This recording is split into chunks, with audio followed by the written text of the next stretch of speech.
Dès qu'on plonge dans l'eau, il y a une multitude de requins qui viennent parce qu'ils ne connaissent pas l'homme et ils viennent me découvrir, nous découvrir. Et après on descend le long du tombant, on est souvent emporté par un fort courant et c'est un balai de carangues qui dansent autour des gorgones et des crinoïdes qui sont posés et fixés sur le fond et sur une zone corallienne qui est la plupart du temps absolument merveilleuse. Pour moi, rentrer dans ces écosystèmes-là, c'est d'aller photographier la zone la plus vierge de la Terre comme si on la découvrait au temps des hommes préhistoriques.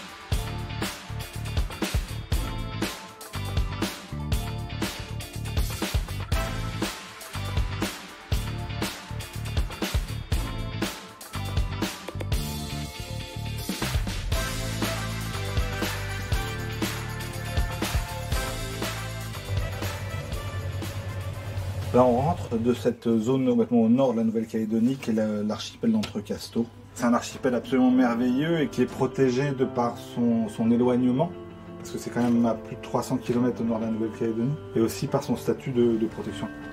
Il y a différents niveaux de protection, dont les réserves intégrales, c'est-à-dire que personne, sauf autorisation spéciale, n'a le droit d'accéder, de plonger, de pêcher. C'est un privilège extraordinaire, je suis un des rares, voire peut-être le seul autorisé à faire, grâce à mon métier de photographe et de journaliste, d'accéder à cette zone qui est extrêmement protégée et interdite par endroits.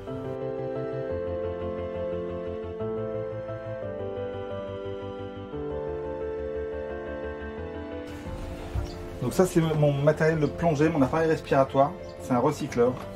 Et c'est un appareil qui permet de mixer les gaz et de n'utiliser que le gaz que je métabolise. Donc avec les deux petites bouteilles qui est à l'arrière de 2 litres, et ben je peux rester 3-4 heures sous l'eau sans faire de bulles. Avoir une approche dans l'océan qui est absolument pas invasive, c'est-à-dire que je peux vraiment approcher les animaux de très près sans qu'il y ait le moindre, ou en tout cas un minimum d'impact. Ça c'est mon caisson pour faire la prise d'image sous-marine. Et je mets à l'intérieur un appareil photo des plus classiques qui a toutes les commandes reportées à l'arrière.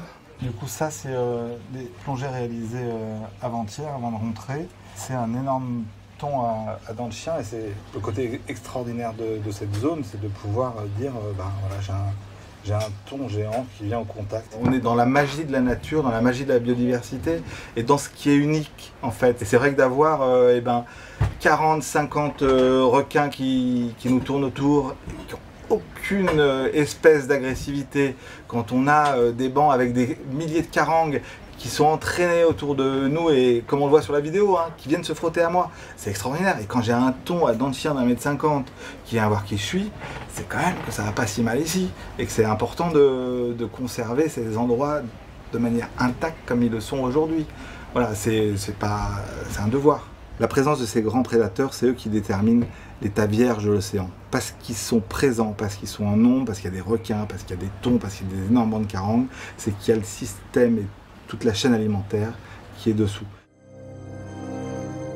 Un récif corallien, c'est pas que des coraux, c'est l'ensemble d'un écosystème dynamique qui crée une biodiversité et une vie incroyable. C'est l'assemblage en fait de ces coraux avec ces anémones, les poissons qui vivent autour et l'ensemble de cette chaîne alimentaire qui permet de créer cet écosystème.